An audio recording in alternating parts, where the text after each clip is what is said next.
Hello, everyone. How are we doing today? I will say today is going to be different than before. Usually, we do our little rising sun reads, narrations, rather. But this time, I've been requested to read something called the Eye of Argon. Apparently, it's one of the worst fantasies ever made that people somehow also love. I've never read it, and like gonna be going in this blind. So hopefully this is entertaining for everybody. Let's see. Say hello to everyone before inviting in our guests. Let's see. Evo Space. Myth recommended me this. Well, hello, Evo Space. Welcome. Dark Truth. Hello. Welcome back. That's me. And that's Fluffy. Hello, Fluffy. How you doing? Zev Hunter says, unfortunately, I have. You've read it? All right. I hope I'm in for something cool. I hope it's cool. Wait a minute. Is that a doorbell? I didn't know I had a doorbell in here. Whoa. Who could it be? Let's see. It's Master Miyagi, the Beard King. Well, hello there. Hello.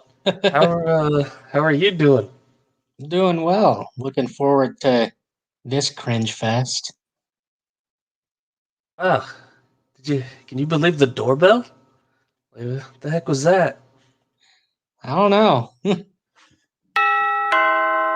What? Again? All right. Who we got now? Oh my God! It's Exodus and Ryle. Hi. Hello. Welcome, gentlemen. Are you ready for some Eye of Argon? I am. Yeah, unfortunately. I'm not. Well, let's see here. The Eye of Argon by what's his name? Jim Thayus? What made you recommend this to me? I don't like. It seems kind of weird. Who are you asking me? Yeah, you're the one who recommended it, sir. I'm recommending it because it's long-standing tradition to read with that cons, and there's actually a party game around this story. So you're supposed to read this until you start laughing, and then the next person is supposed to pick up, and it goes round and round. Oh, okay, no, we'll play that. I'm good. We'll play that. Unless one of you doesn't want to play it. Sounds So, like fun. I'm fine okay. with it. And I shall share the screen, and we shall begin. Let's see here, application window. I have Argon. Let me just put this here.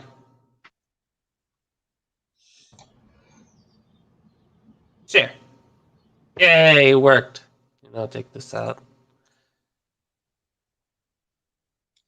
Only plenty of. Okay, let's see here. I am being pitied. I don't like the sound of that. Hello, Dennis. Hope no one lose power. It's all good, Fluffy. If you lose power, the worst case, you can just watch the replay, right? And fun. It's gonna be good. No, he can't. Don't you know? This is zero rewind. Oh my God. Look, I live by my words. I don't expect other people to.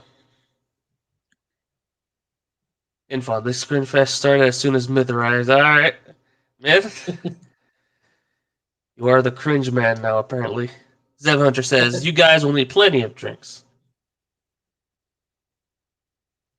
Don't you worry, buddy. I got 2 bottles of water here. But I don't think you meant that kind of half drink. liter of Mountain Dew here. Mountain Dew. Oh my God. I have my trusty Cola Zero here. Is it amazing because it has the word zero in it? Of course. All right. Let's see here.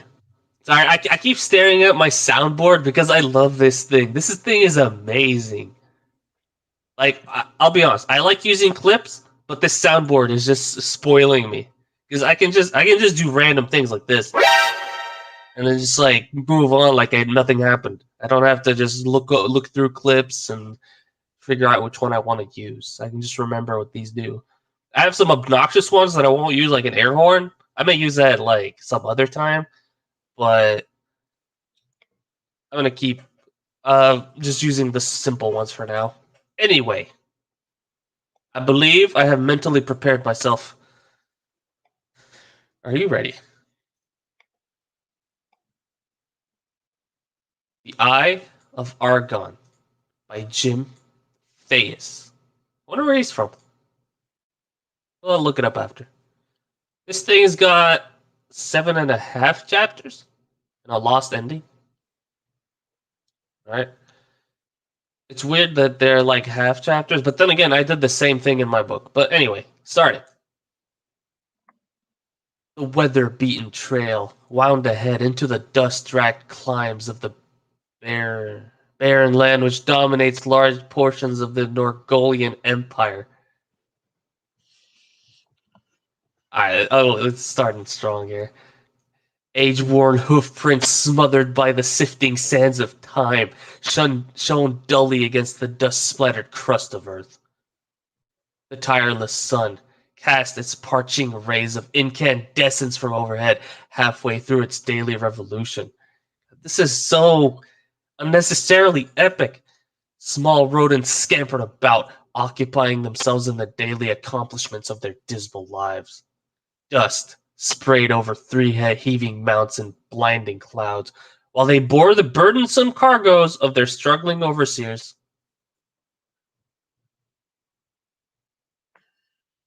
Oh, okay. Prepare to embrace your creators in the Stygian haunts of hell, barbarian, gasped the first soldier. Only after you have kissed the fleeting stead of death, wretch, returned Grigner. How do you pronounce that? Grigner is okay. Grigner.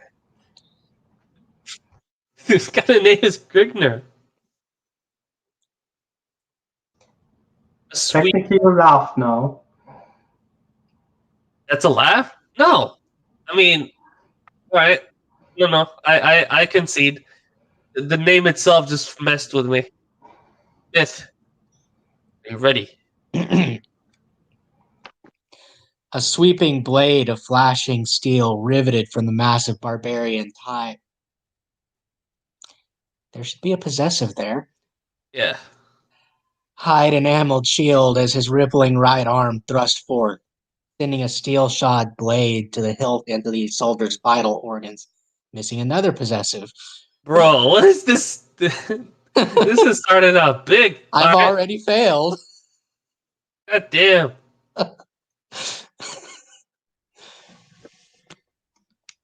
Yo, this is bad. But I like it also. Like, I don't. It's epic but stupid. It's Exodus' turn. Exodus, are you up for it? Sure. Uh, where was he? Did he end the para? We're at the disemboweled. I Uh, can just do this for you. You okay. good? The disemboweled mercenary crumbled from his saddle and sank to the clouded sward, sprinkling the Sword? parched. No, What's it's a a sword. sword? Sprinkling the parched dust with crimson droplets of escaping life fluid. The enthused barbarian swiveled about, his shock of fiery red hair tossing robustly in the humid air currents as he faced the attack of the defeated soldiers' fellow in arms. "Damn you, barbarian!" shrieked the soldier as he observed his comrade in death. A gleaming scimitar smote a heavy blow against the renegade's spiked helmet, bringing a heavy cloud over the Herodian's misting brain. Shaking off the effects of the pounding blow to his head, Grigner brought down his scarlet-streaked edge against the soldier's crudely forged hauberk, clanging harmlessly to the side of his opponent. The soldier's steed whinnied as he directed the horse back from the driving blade of the barbarian. Grigner leashed his mount forward as the hoarsely piercing battle cry of his wilderness-bred race resounded from his grinding lungs. Dude, A what is twirling this blade, story? a twirling blade bounced harmlessly from the mighty thief's buckler as his rolling right arm cleft upward, sending a foot of blinding steel ripping through the Cimmerian's exposed gullet. A gasping gurgle from the soldier's writhing mouth as he tumbled to the golden sand at his feet and wormed agonizingly in his deathbed. Grigners, Dude, no, let's stop for a second here. What the fuck is this entire thing? Yo, It's a battle sequence. that's a battle sequence? What? No, hold on. No. Observe this comrade in debt. Okay. Like, I don't. What the hell, man? Yo, this thing doesn't disappoint. The, what's, God, everybody's like, what the fuck? Question: what does the 2.x in the title mean? The 2.x means that like the 2 is season 2 because 1 is the 1 point whatever is Rising Sun. 2 is this. X means I don't know how long this will take. So I might like after the video I might change it to 2.1 and we'll do a video the next week or something like that. But I've been told by a Ryle that this is 11,000 words long. Yes, so this should be done in one stream. I don't know about one stream, Chief. 8,000 words on Rising Sun took 4 hours, and I'm doing 2 hours here. Oh, okay. Well, this might definitely not take a single stream unless we're doing a 12-hour cringe fest, which I'm not ready Right. for that. Not 12 hours, but 4. I don't expect this to take longer than 2 streams at most. We'll see. Maybe 3. We shall Yeah. see. All right. Exodus. yeah. Sorry for interrupting you. Yeah, But it's go fine. ahead. Grigners' emerald green orbs glared lustfully at the wallowing soldiers struggling before his chestnut sword mount. His scowling voice reverberated over the dying form in a tone of mocking mirth. You city-bred dogs should learn not to antagonize your better. Reining his weary mount ahead, Grigner resumed his journey to the Norigolian city of Gorzum, hoping to discover wine, woman, and adventure to boil the wild blood coursing through his savage veins. Bro. Orbs. And then Grigner, that Didn't capitalize his uncapitalized Grigner. name. So I you don't There see, should be betters. they used So many orbs even in the errors. even in the 70s. They used orbs instead Is of. this why everyone hates orbs? I feel like this is why everyone hates orbs. Like this is why I feel uncomfortable every time I write orbs. And then I look at it and I'm like, no, don't be fucking stupid, Zero.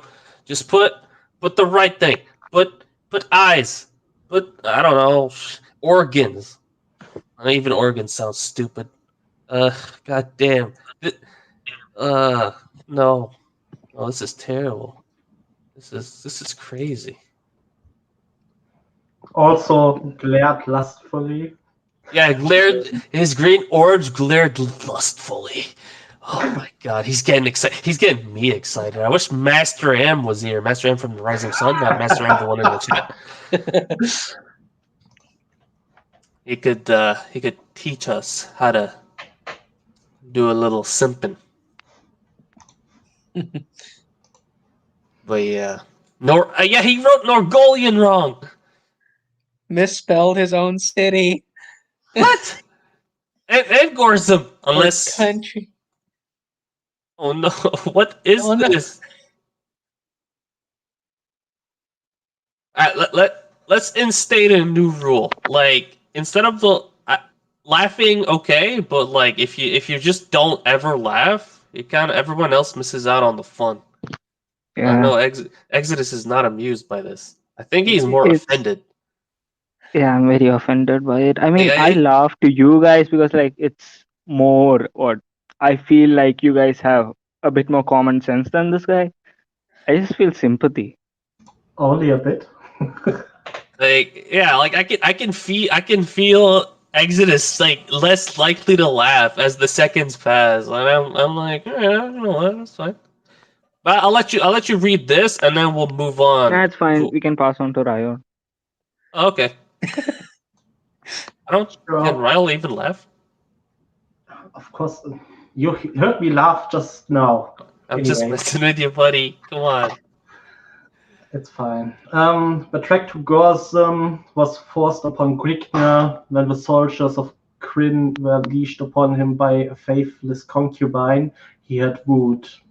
His scandalous activities throughout the Cimmerian city had unleashed throngs of havoc and uproar among its refined patricians, leading them to take a heavy reward over his head. He had barely managed to escape through the back entrance of the inn he had been guzzling in, as a squad of soldiers pounced upon him. After spilling a spout of blood from the leader of the mercenaries, as he dismembered one of the officer's arms, he retreated to his mount to make his way towards Gorsum, rumored to contain hordes of plunder and many young ventures for any man who has the backbone to wrest them away. Yo, what is this? um, yo, I'm confused here. Like, this is okay. Okay, hold on. Faithless concubine. Okay, all right, okay. And he just like it's just another Monday. He just dismembers the dude. Just and then it goes on his way, right? He is a barbarian after all. Okay, I get that, but like it's so You know, you know how some writers say get to the point. This guy got to the point very quickly in a lot of places, and that's he the got issue he with got to this. the point before he started writing. Like, whoa, Jesus, this is like my Feels like outlines.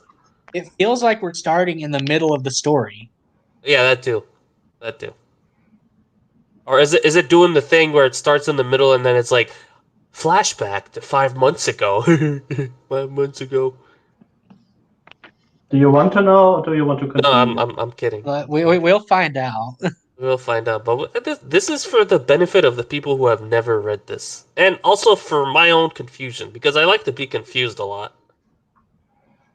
The more you confuse me, the less likely I am to laugh.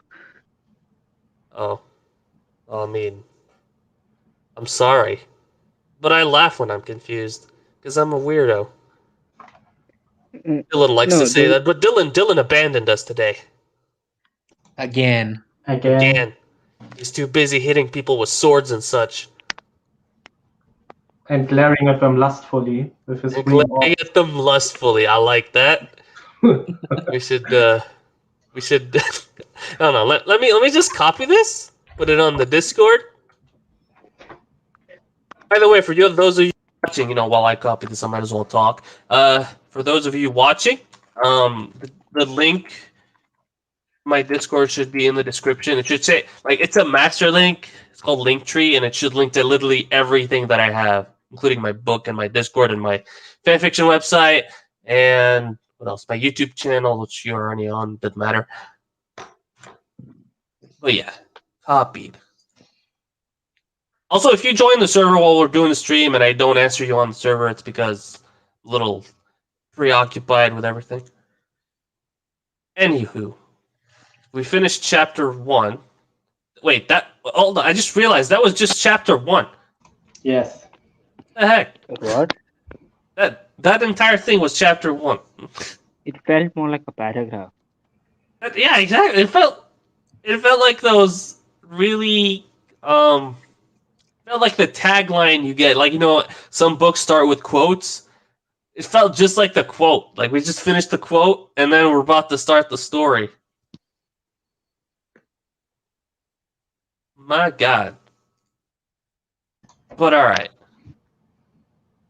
Feeling about okay. Your turn. I mean, still you. What am I saying? Your turn. Still you. Okay. This paragraph and then to you. Oh, sure. All right.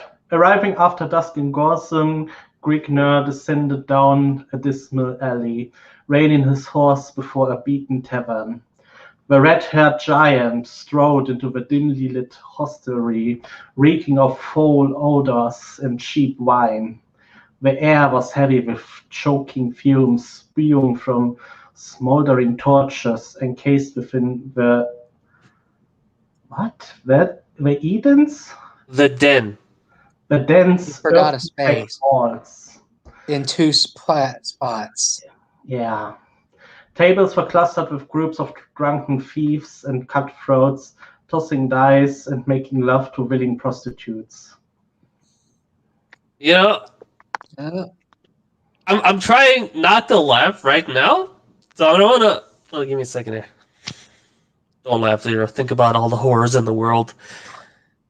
Think about all the awful things that people do, like Write killing this each book. other, writing this book, It's not a book, it's more like a novella.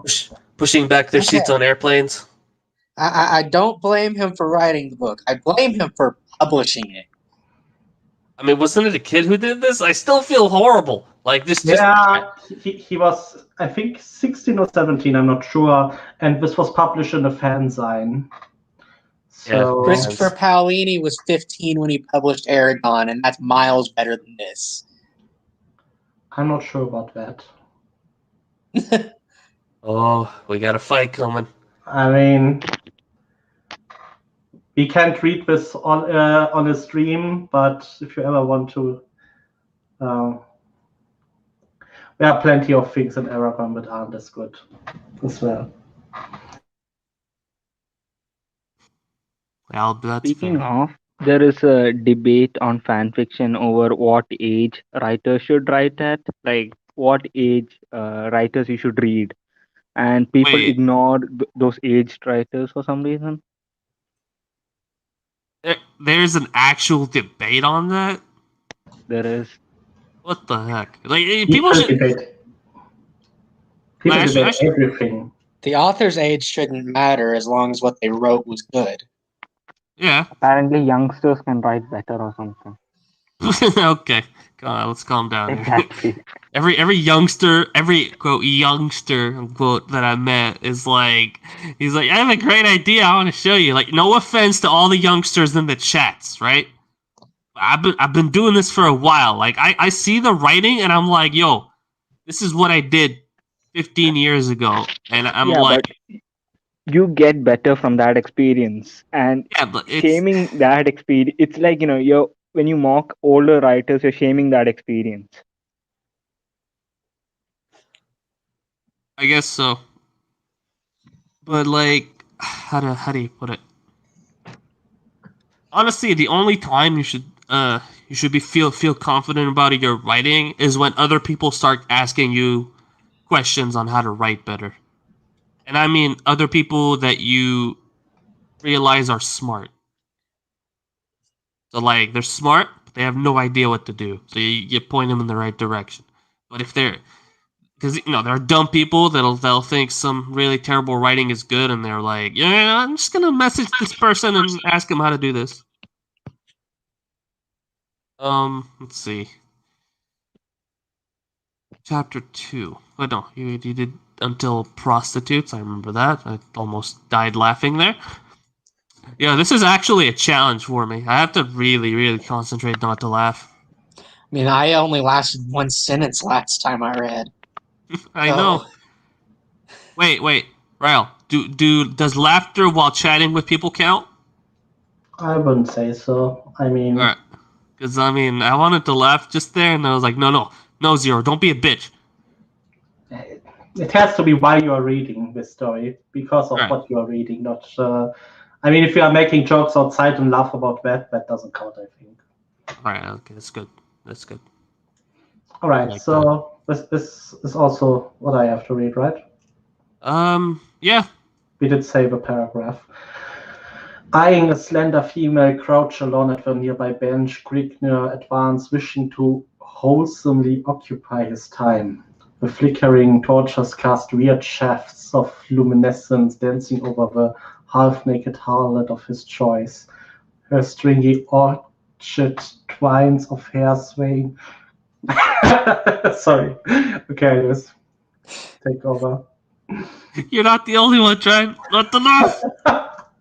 Should I This is finish not- the sentence? This is not funny. Finish sentence. Go on. Do it. Gracefully over the leaf opaque nose, as she raised a half-drained mug to her pale red lips. My God.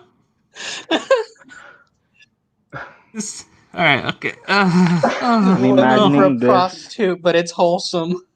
This entire thing was written by a kid.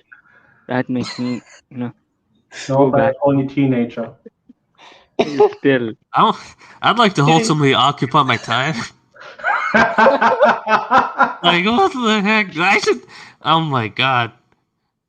Yo, this is the stuff like I wish I could write, but I seem to only be able to write stuff rated for like teens without smut. I mean, adults without smut.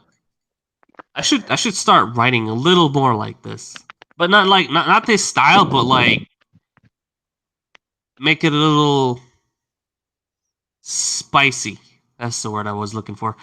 Yo, I legit every time you guys are reading these, I'm trying ridiculously hard not to laugh. Like I'm grinning. My fucking cheeks hurt right now.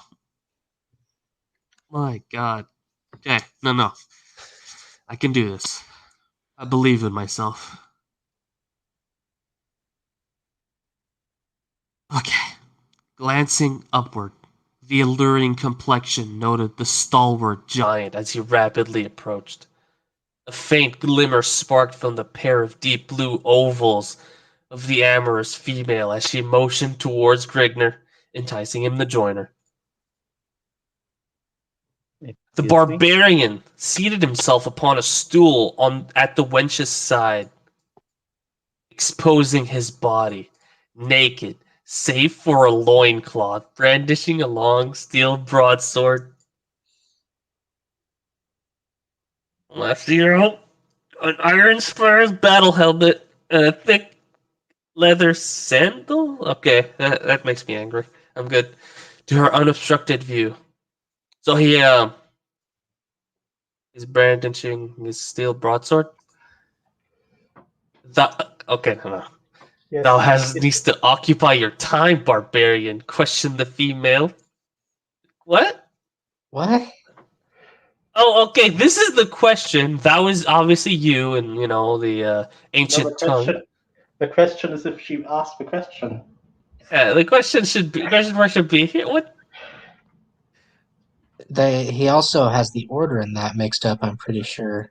Also, is this It should be hast thou need to occupy your time. correct? Correct. You are correct, sir. And I'm trying really hard not to laugh because I know if I start reading again, I'm gonna just lose it. But this is so awkward. This is written by a 15-year-old. Yeah, you want to occupy your time, barbarian? Oh my God. Okay. Only if something worth offering is within my reach, stated Grigner as his hands crept to embrace the tempting female, who welcomed them with open willingness. this is a science documentary. It reminds me of, you know, animals in, any National Geographic thing. Well, not Discovery Channel. Wait, ain't Same, nothing but mammals. same. His hands crept to embrace the tempting female. Oh my God. Oh my God. It keeps going. From where do you come, barbarian? And what are you? But by what are you called? Like, what is this prose? I see what they mean by appalling prose. Gasped the complying wench as Grigner smothered her lips with the blazing touch of his flaming mouth. Oh my God. Let's get give me a copy of this. No, wait, copy the entire thing. Also, why switch from vow to you? Yeah. I mean, if you pick one, then pick one. Don't switch between them. Yeah, you should just commit. Commit to one. Crunchyroll and commit, as I always say.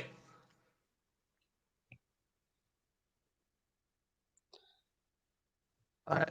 The engrossed Titan ignored the queries of the inquisitive female, pulling her towards him and crushing her sagging, nippy nips to his yearning chest.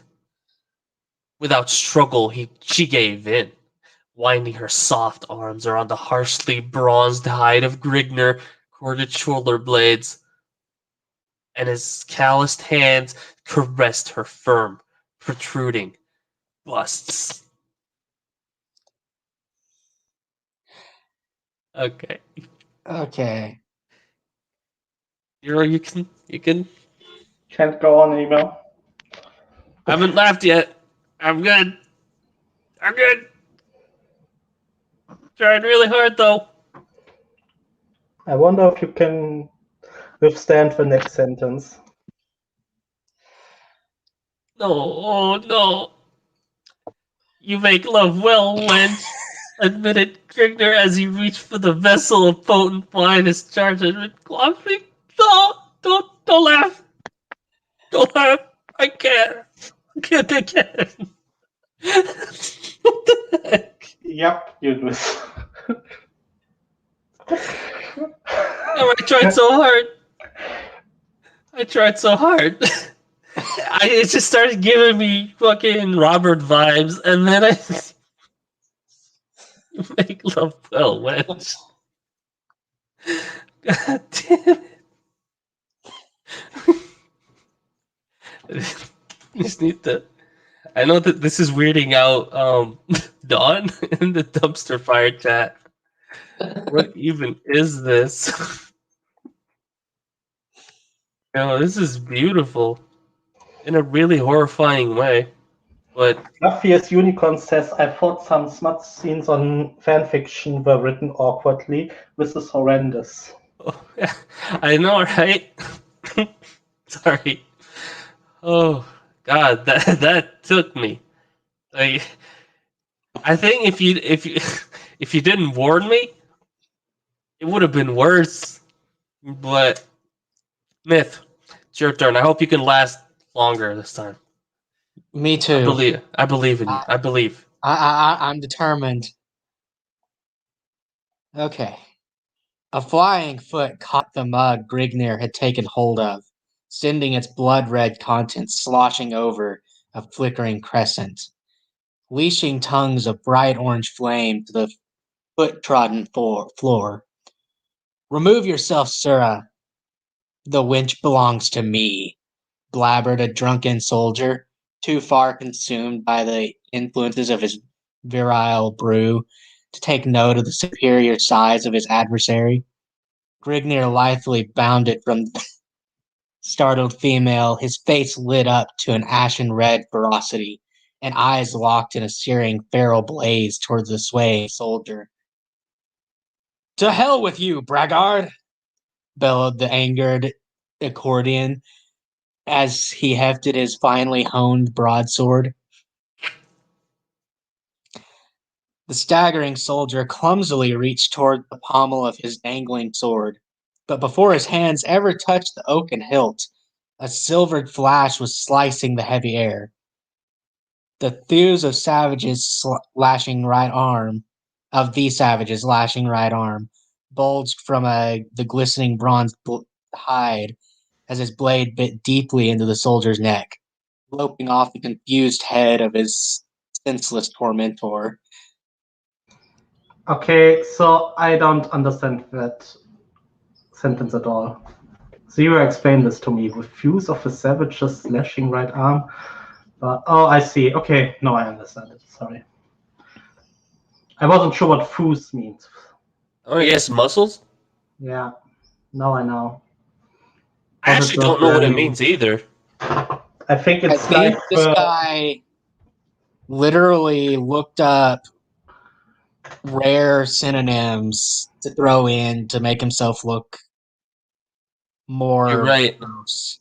Literary term, muscular strength. Okay, the term is brains and brawn, thought and thew. That's probably where it comes from. Jesus Christ! Just he just shows up and was like, "The wedge belongs to me. Remove yourself. This is my home now. I mean, sorry, my rake." Also, isn't he technically naked still? Yeah, he's just not smacking him with his pee-pee. With his sword. Sword with an A. uh, I'm sorry.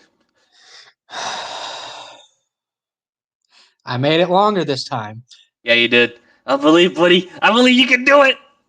You can do it.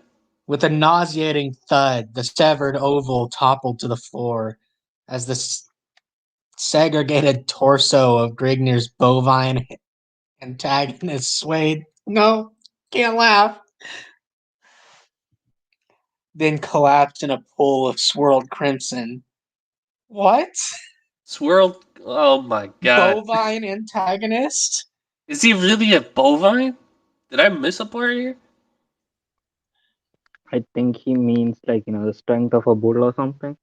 Yeah, but it's still hilarious. I mean, honestly, No, your no. guess is as good as mine. I shouldn't laugh because if I laugh, then Myth will lose his mind. In the confusion, the soldiers' fellows confronted Grignar with unsheathed cutlasses, directing toward the latter's scowling makeup.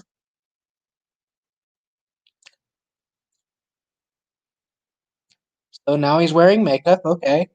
Indeed.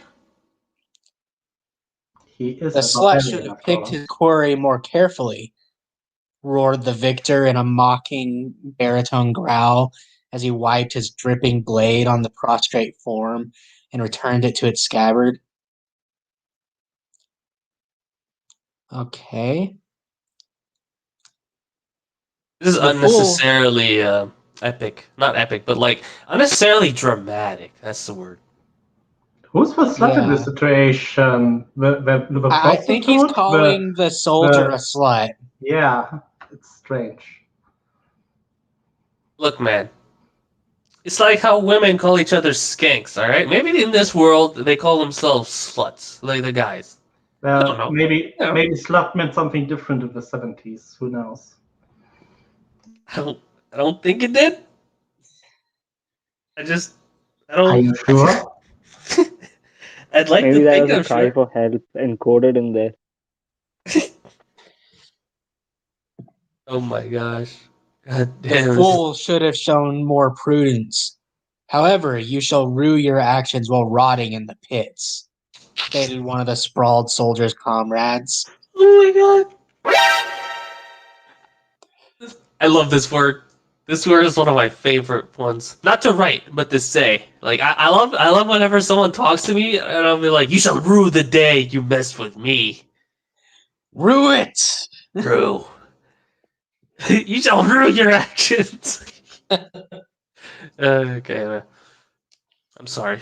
Go ahead, sir. Brignar's hand began to remove his blade from its leather housing, but retarded the motion in face of the blades waving before his face.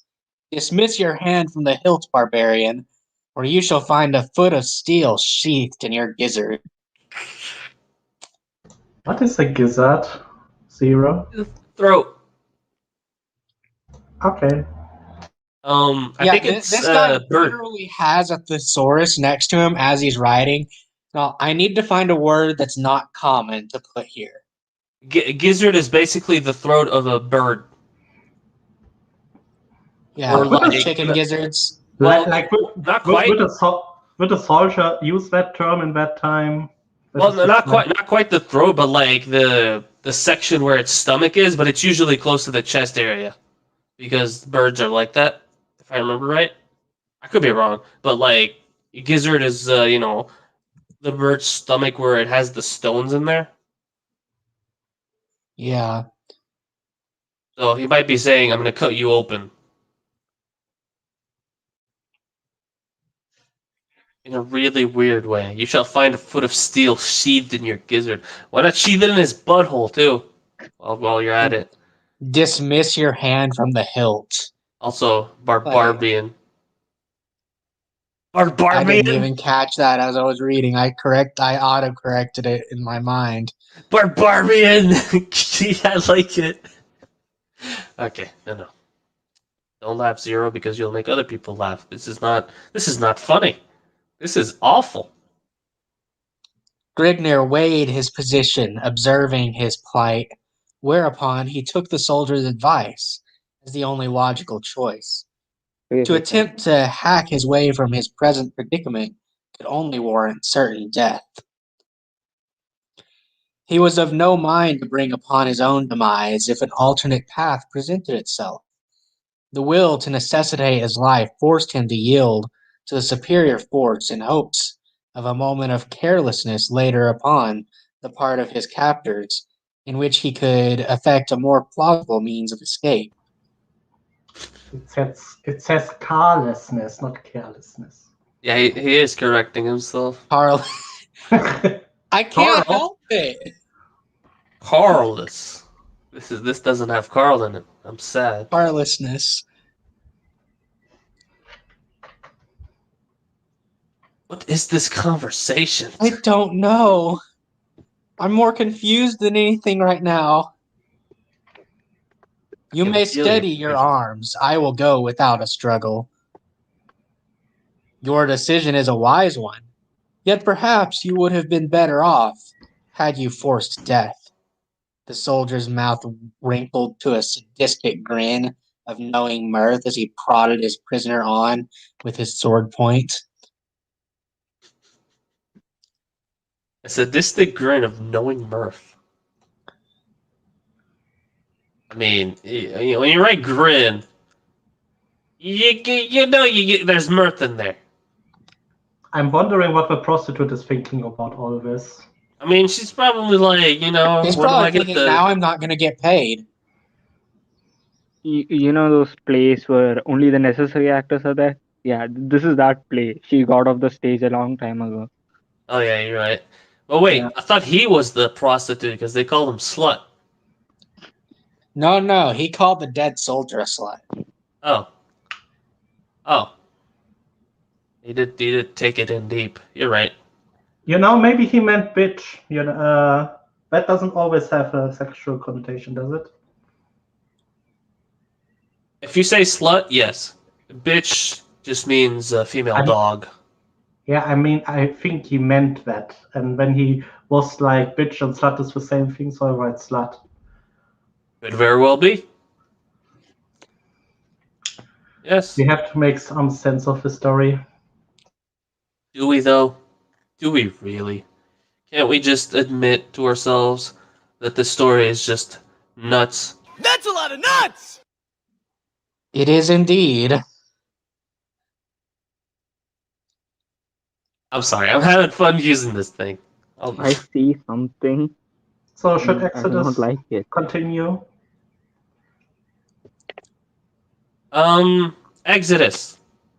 Yeah. You shall Sure. read. Huh. Also, yes, that thing. I made it this time. Yeah, you did. Yeah, you I'm did. proud of you. Af- I'm proud of you. After an indiscriminate period of marching through slinking alleyways and dim moon-littered streets, the procession confronted a massive seraglio. Wow. The palace area was surrounded by an iron grating with a lush garden upon all sides. The group was admitted through the gilded gateway, and Grigna was led along a stone pathway bordered by plush vegetation, lustfully. Oh god. I give up. Like, every time he noticed he was stopping, he was like, no, I can't. Oh I my just can't. god. At least finish the No, sentence. So I didn't know what a the seraglio descriptions was. are so awkward. You must looked finish it the up. sentence at least. What'd you look Okay. up? What a seraglio was, because I've never heard that word before. Yeah, I was like, what the heck Vegetation. is this? It's where the harem lived in an Ottoman palace.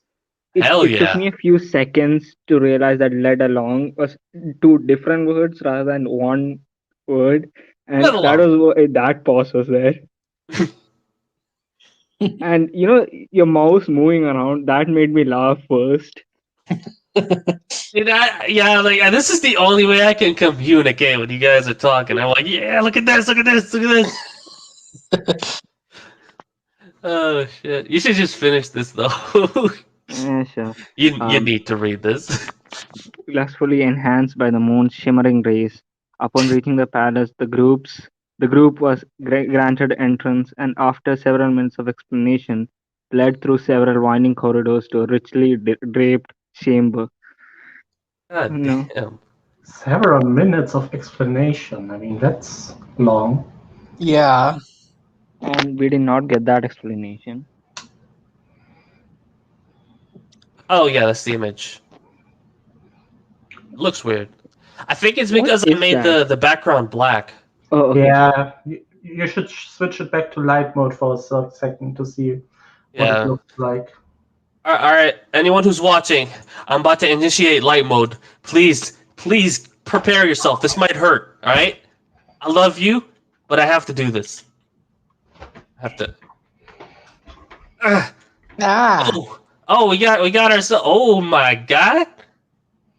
And oh wait, yeah, I remembered. I also don't have the thingy Up. up, going up, up, up, up, up, up, up, up, up, up, up, up, up. There he There it is. is. There he is, Mister. All right. Let me just. Maybe you should. It looks Maybe like you a should open a malformed. tab for every picture, and then we go to the. Yeah, It that's looks like probably- a it's probably- malformed cave person. we're at richly draped chamber, so let's just apply the skin again, and then Control F. Richly draped. Oh, there we go. We're back to normal. I'm sorry for going light mode, guys. I'm really sorry. I I hope actually you can think forgive me. next time go right click on the picture and open. Oh, it I in can one just click tab. view image and do this. I could have done that the entire time. Yeah.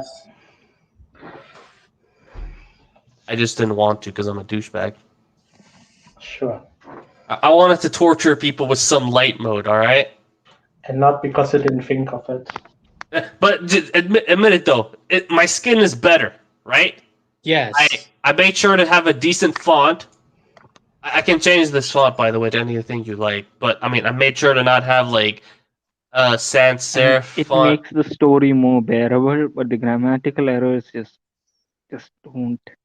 Look, man, there's only so much I can do about the content. All right, I ain't a miracle worker. To No make matter the how much you font decorate match the shit, it's content, always you going to should be put it shit. in Comic Sans. You think so? I mean, I could. Give me a second here. Okay. All right. Shall I continue? No, let me just do Oh. Comic Sans. Of course. Just do a Comic Sans. Wait, no, it doesn't work. That's not Comic Sans. I typed Comic Sans, but it didn't work. I'll live. Let's just go back to Georgia. My disappointment is immeasurable. But my day is not ruined yet. All right. Confronting the group was a short, stocky man seated upon a golden throne. Tapestries of richly draped regal blue silk covered all walls of the chamber, while the steps leading to the throne were plated with sparkling white ivory. The man upon the throne had a naked wench seated at each of his arms, and just one? Never mind. And a trusted advisor seated in back of him. Seated behind him. At each corner of the chamber, a guard stood at attention with upraised pikes supported in their hands, golden chainmail adoring their torsos, and bared helmets emitting scarlet plumes and shrouding their heads. Sick. Uses possessives where they don't belong and doesn't use them where they do belong. Oh, you talking about this? Yeah, Their torsos. No, I know you're talking. Okay, I know Myth is talking I meant about this. I meant bared helmets emitting scarlet plumes and shrouding their heads. What does that even? You know how the old helmets had feathers on them? Yes. That was his. That's. Well, okay. Never mind. Okay, plume. This is a French word. Yeah. It means feather. Yeah. It's the and it's But saying that their but- plume but is that's- so long. Does the verb emitting make sense in this context? Oh no, it doesn't No. make any sense. I read this and I was like, Very- wait, do they have a cloud of smoke around their heads? What's going on here? Very few of his word choices make sense. I mean, it could have been a cool image if the guards actually had, like, I don't know, a magic helmet or something. But we shouldn't expect that. The man rose from his throne to the dais surrounding it. His plush turquoise robe dangled loosely from his chunky frame. That means he's fat. Chunky man. We got Chunky man over here. The soldiers surrounding Griegner fell to their knees with heads bowed to the stone masonry of the floor in fearful dignity to their sovereign liege. Don't ask me why there's a comma between that. Why is there two? Like sovereign or liege? Oh, it's not even written right anyway. Zero, no, zero. Stay calm. Explain the purpose of this intrusion upon my chateau. Your serenity, resplendent in noble grandeur, we have brought this yokel before you, the soldier gestured toward Griegner, for the redress or your all-knowing wisdom in judgment regarding his fate. God damn. Dude, I said I won't laugh, and then you're like chateau, and I'm like, oh no. Did I mispronounce Also- it? No, like, it's just funny. Sure. Also, serenity. Serenity. Did he write the word belongs sir, there, and then it's he had to add misspelled. something? Wait, what were you saying? Like, I know the word serenity, but not serenity. Oh, that's not a word. That's a No, that's- misspelling of serenity, and I know it's why. I know why. He was writing this, and he was like, he wrote sire. I was like, no, that's not enough. Serenity, but then his brain was still thinking sire, so he just kept it like that. Yeah, Yeah. serenity wouldn't have belonged there anyway. Serenity. What is this? Sailor Moon? That's unfair. Down on your knees, Lord, and pay proper homage to your sovereign, commanded the pudgy noble of Griegner. By the surly bird of Murfik, Griegner kneels to no man, scold the massive barbarian. Alright. By the curly build of Murph. Surly. Surly. I'm gonna just copy this here. Just the little Surly face here. beard of Mrifk. Griegner kneels to no man. Hey, we had a Whiteling in the 70s. Or, no, the Whitelings are basically a trope as well. Jesus Christ. You dare to deal this blasphemous act to me. You are indeed brave, stranger, yet your valor smacks of foolishness. I find you to be the only fool sitting upon your pompous throne, enhancing the rolling flaps of your belly in the midst of your elaborate luxury. And the soldier standing at Griegner's side smote him heavily in the face with the flat of his sword, cutting short the harsh words and knocking his battered helmet to the masonry with an echoing clang. Why is this Like, barbarian so well spoken? yeah, this is the most well-educated barbarian I've ever seen in my life. But like, I like that he's not. He's an idiot, just talking trash. I don't know if he's just gonna keep winning everything, but like I like that he's talking trash and getting himself into trouble. You are indeed brave. Yet your valor smacks of foolishness. God damn. Oof. I mean, so far he's acting like Jon Snow in Rising Sun, doesn't he? Just like Jon Snow told Lady Catelyn, Lady Cuntlin to her face. Yeah, but Jon Snow would never let anyone hit him in the face and give up. Yeah, true. Except for Master M. Master M. Yeah. Yeah. Okay, you're right. Jon Snow would have won this encounter anyway, so. God. Do you want to take over? I've read a few lines and also I laughed, I guess. Oh yeah, sure. I'll take over. I was just gonna link my stream to the Discord because I'd never linked it. Yeah, like the dummy that I am.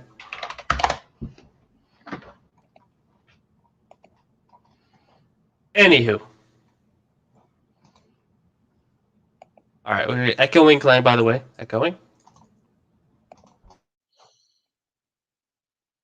The paunchy noble's sagging round face flushed, suddenly pale, then pastely lit up to a lustrous cherry-red radiance. His lips trembled with malicious rage, while emitting a muffled sibilant gibberish. Okay. He's angry and he can't even speak right because he's a chunky boy. His sagging flabs rolled like a tub of upset jelly, then compressed as he sucked in his gut in an attempt to conceal his softness. The prince regained his stature, okay, then spoke to the soldier surrounding Grigner, his face conforming to an ugly expression of sadistic humor. Take this uncouth heathen to the vault of misery, and be sure that his agonies are long and drawn out before death can release him. I like this. I like this name, the Vault of Misery. Like this name is like it just pops out to you. Like take him to the Vault of Misery, and then you're like, what? I feel like it should be capitalized. Oh yeah, it definitely should be. This deserves capitalization. I'll say that much. This is kind of amazing that a child wrote this. As you wish, Sire Sissy. See, I said it. Your command shall be heeded immediately, answered the soldier on the right of Grigner as he stared into the barbarian's seemingly unaffected face. Okay, never mind. This is Jon Snow. Unaffected. The advisor, seated in the back of the noble. Like, is the noble sitting on him? You know, just No, up and down? He's protruding from the noble's back. He's protruding from the noble's pee-pee? I mean, the noble had two benches on his side and his advisor at the back, so you know what. Yeah, hey, maybe, yeah, he needs two women in the front and one dude in the back, just to, you know, get it, so he gets it on, right? I don't judge. Yeah, whatever works. Don't judge. I mean, just kidding. That's awful. All right. Seated in the back of the noble, slowly rose and advanced to the side of his master, motioning the wenches seated at his sides to remove themselves. He lowered his head and whispered to the noble, Eminence, the punishment you have decreed will cause much misery to this scum. Yet, it will only last a short time. It will last only a short time. Then, release him to a land beyond the sufferings of the human body. Why not mellow him in one of the subterranean vaults for a few days, then send him to life labor in one of your buried mines? To one such as he, a life spent in the confinement of the Stygian pits will be an infinitely more appropriate and lasting torture. God damn. Wish I could speak like that normally. a land beyond the sufferings of the human body. Very The dramatic. noble. Yeah, it is overly dramatic. You're right. A life spent in the confinements would be infinitely more appropriate as in torture. The noble cupped his drooping double chin in the folds of his briming palm. Briming? The heck does briming mean? Briming. Like, I'm thinking brimming, but I could be wrong. Isn't brine like the fat you have on your hand, and because he's so fat, it's briming? Like it's, Heard of that. Phosphorescence of the sea. Phosphorescence of the sea. Who the heck? what? That's what briming means. Maybe he meant brimming. Because brimming also means overflowing. That's Yeah, that's probably the only thing he meant. I mean, it's a wrong usage in the first place, but he commits. It makes a lot more sense than briming. All right. In a brimming poem, meditating for a moment upon the rationality of the counselor's words, then raised his shaggy brown eyebrows and turned towards the advisor, eyes aglow. What is this, Stargate? Oh, I wish I had a Gould thing, like, the Gould eye glowing. Yes. Oh, fucking hell. All right, no, I'm sad. I'll get one after the stream. As always, Agafen, Agafen, Agafen, Agaf. Oh, okay, let's just call it Agafne. Damn it! I couldn't figure out how to pronounce the name. Oh, let me finish this sentence here, and I'll Agafend. Or Agafend. I give. I don't know. We're wasting too much time on this. As always, person whose name I cannot pronounce, you speak with great wisdom. Your words ring of great knowledge concerning the nature of one such as he, saith the king. Oh God. Say it. Saith the king. Thus saith the Lord. Oh, it felt like he had the Bible open on this left side and a bunch of other fucking books open on the right side. He's like, okay, I finished a dialogue tag. I'm just gonna look to see. Saith, oh, all right, saith the God? No, the king. All right, it's the king, not God. He keeps switching. He's a king 1 minute, a prince the next, a noble. What is he? An eminence. The eminent serenity, not serenity, serenity. It's like pick a title for the guy. I mean, he's probably a slut, just like the. Oh, and a sovereign. You're right. He's a slut, like the barbarian wants to say. But you know what sluts belong? Where sluts belong? Harem. No, She belongs to the streets. that's where they belong. uh, Okay. I'm sorry. The noble turned toward the prisoner with a noticeable shimmer reflecting in his frog-like eyes, and his lips contorting into a greasy grin. I have decided to void my previous decree. The prisoner shall be removed to one of the palace's underground vaults.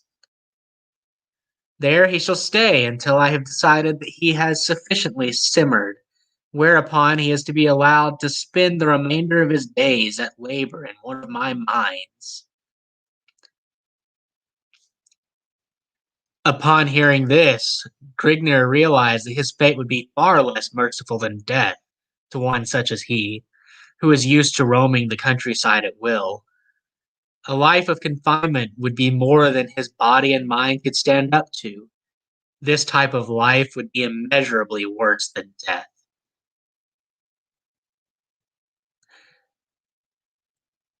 I shall never understand the ways if your twisted civilization. I simply defend my honor and am condemned to life confinement by a pig who sits on his royal ass wooing whores and knows nothing of the affairs of the land he imagines to rule. Lectures Grignir? Okay. Don't laugh. I believe in you. Don't laugh. Don't laugh at me. We don't know if he's The ways if your twisted civilization almost got me.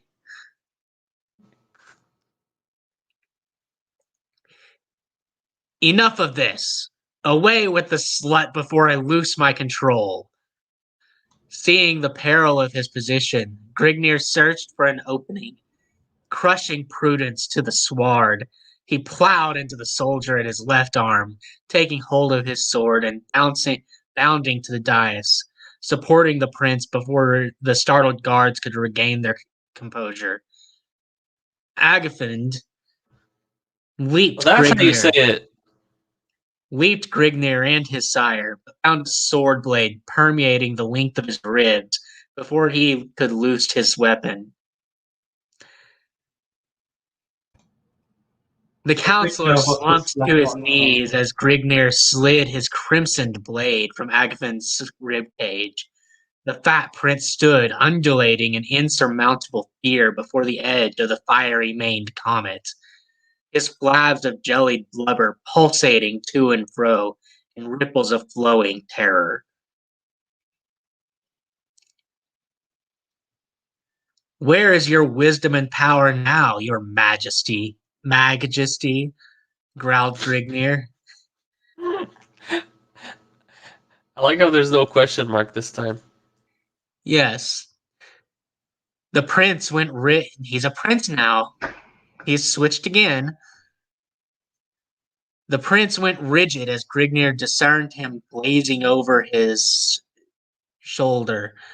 He lived to note the cause of the noble's attention, raised his sword over his head, and prepared to leash a vicious downward cleft, but fell short as the haft of a steel-rimed pike clashed against his unguarded skull. Then blackness and solitude. Silence enshrouding and ever peaceful reigned supreme.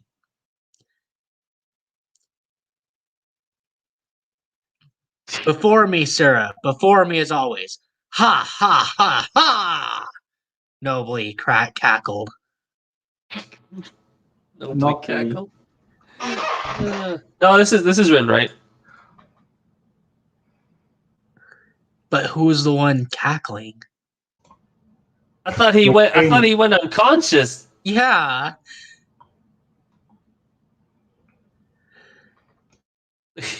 God damn it. By the way, this is the king. Or the prince. Or the noble. He's a transforming human, right? He can do these things. He has more than one role. Agfund. I give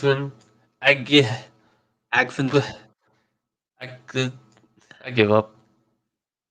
Isn't he dead now? Yeah. Agaded, that's his name.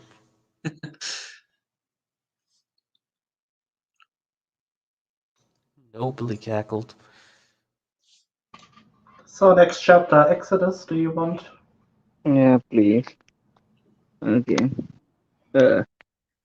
Consciousness returned to Grignor in stigmatic folds as his mind gradually cleared of the cobwebs cluttering its inner recesses, yet the Stygian cloud of charcoal ebony remained an incompatible shield of blackness enhanced by the bleak absence of sound. Grignor's muddled brain reeled from the shock of the blow he had received to the base of his skull. The events leading to his predicament were slow to filter back to him. He dicked with the notion that he was dead and had descended, or sunk, however it may be, to the shadowed land beyond the aperture of the grave,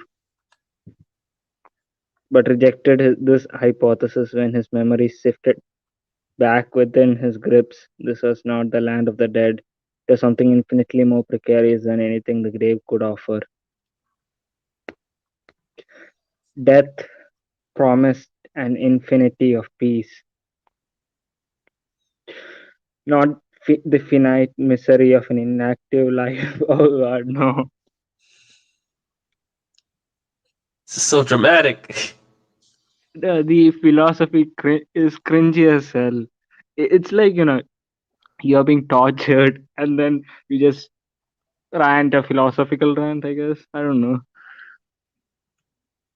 Yeah, I mean, god damn.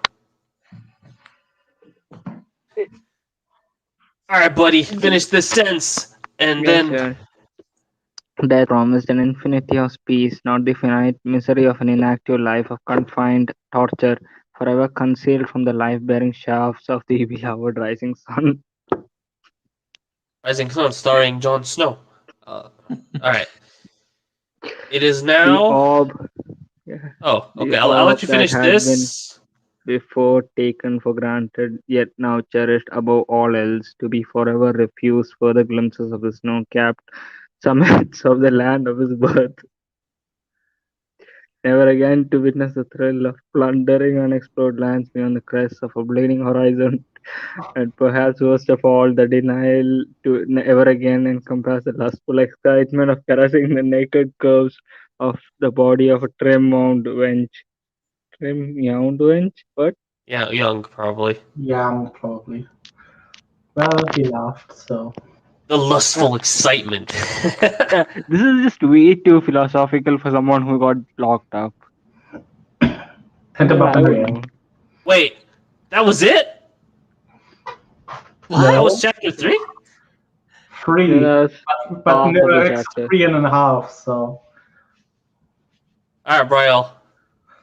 This was indeed one of the buried chasms of hell concealed within the inner depths of the palace's despised interior, a fearful ebony chamber devised to drive to the brinks of insanity the minds of the unfortunately condemned, through the inept solitude of a limbo of listless, dreary silence. This is needlessly epic. Really is. A tightly wrung elliptical circle or torches cast their wavering shafts, prancing morbidly over the smooth surface of the rectangular, ridged altar. Expertly chiseled forms of grotesque gargoyles graced the oblique rim, protubating the length of the grim orifice of death. Staring forever ahead into nothingness in complete ignorance of the bloody rites enacted in their presence. Brown flaking stains decorated the golden surface of the ridge surrounding the altar, which banked to a small slit at the lower right-hand corner of the altar. Altar 2 times. Wow. The slit stood above a crudely pounded pail, which had several silver-meshed chalices hanging at its sides, dangling at the rim of golden mallet, the handle of which was engraved with images of twisted faces and grooved at its far end with slots designed for a snug hand grip. What are we reading right now? I don't get it. So this It's is like a hammer. Yeah, that's what I think, but all right, let's continue. The head of the mallet was slightly larger than the clenched fist and shaped into a smooth oval mass. Not to be confused with oval eyes. He also used oval as hat one time. Yeah. When Grickner, Soldier's head as an oval. yeah, when Grickner decapitated the soldier. Good So- scene, by the way. Encircling the marble altar was a congregation of leering shaman, eerie chants of a bygone age, originating unknown eons before the memory of man, were being uttered from the buried recesses of the acolyte's deep links. What is links? Wait, No tongue? idea. Probably supposed to be lungs. Yeah, I'm gonna guess lungs. Is uttered from lungs. Is you're using air to speak. Yeah, but this is strange. Was this Oh, I know. translated or just, written like this? No, this was made like this. Oh, okay. Orange paint was smeared in generous globules over the top of the priest's wrinkled shaven scalps, while golden rings projected from the lobes of their pink ears. Ornate robes of Luscious. not luscious, luxure, purple satin enclosed the bulging torsos. Attached around the waist with silvered silk lashes latched with ebony buckles in the shape of the morose, misshaped skulls. Yo, this is bad. This is as boring as any clothing scene in My Immortal. Oh my Dangling god. around their necks were oval-fashioned medallions held by thin gold chains, featuring in their centers blood-red rubies, which resembled crimson fetish eyeballs. Cushioning their bare feet were plush red felt slippers with pointed golden spikes projecting from their tips. Situated in the front of the altar and directly adjacent to the copper pail was a massive jade idol, a misshaped, hideous bust of a shaman's pagan deity. Let me stop you for a second here. I just I need to copy paste this. Yeah, but he means deity, not deity.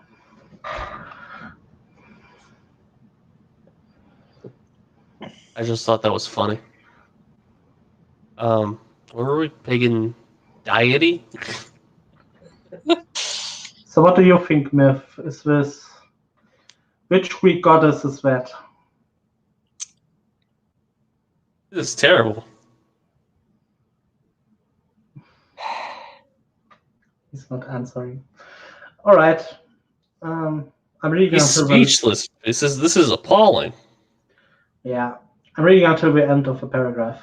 The Right. shimmering green idol was placed in a sitting posture on an ornately carved golden throne raised upon a round Very Ivory, most likely. ivory-plated dais in bulging arms and webbed hands resting on the padded arms of the seat. Its head was entwined in golden snake-like coils hanging over its oblong ears, which tapered off to thin hollow points. Its nose was a bulging triangular mass, sunken in at its sides with toe-gaping nostrils. Ew. Dramatic beneath the nostrils was a twisted, shaggy-lipped mouth, giving the impression of a slobbering, sadistic grimace. God damn. This entire thing.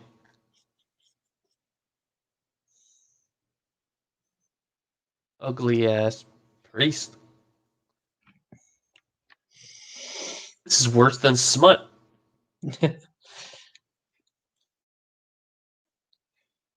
Alright.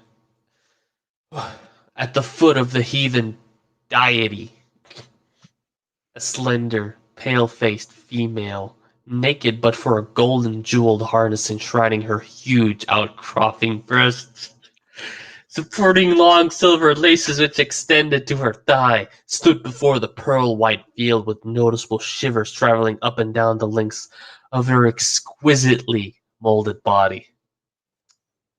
She's hot, guys. Her delicate lips trembled beneath soft, narrow hands as she attempted to conceal herself from the piercing stare of the ambivalent idol.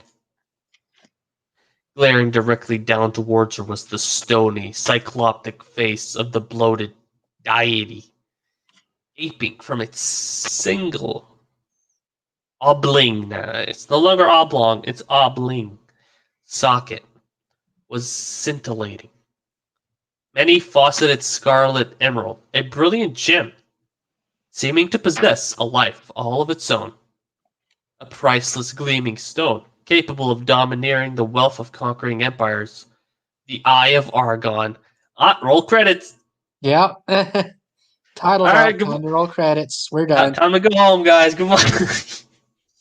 I wish. I don't know. We'll do like half an hour more, and then we'll call it quits. Yeah, sure. Should get us about halfway. This thing is like 7 chapters long, right? 7.5. All right. Thank you for the extra mileage that we have to go through. Let's see here. All knowledge of measuring time had escaped Grigner. Wait. This entire chapter was just like showing the eye, right? That's it. With the hot babe with the massive boobies.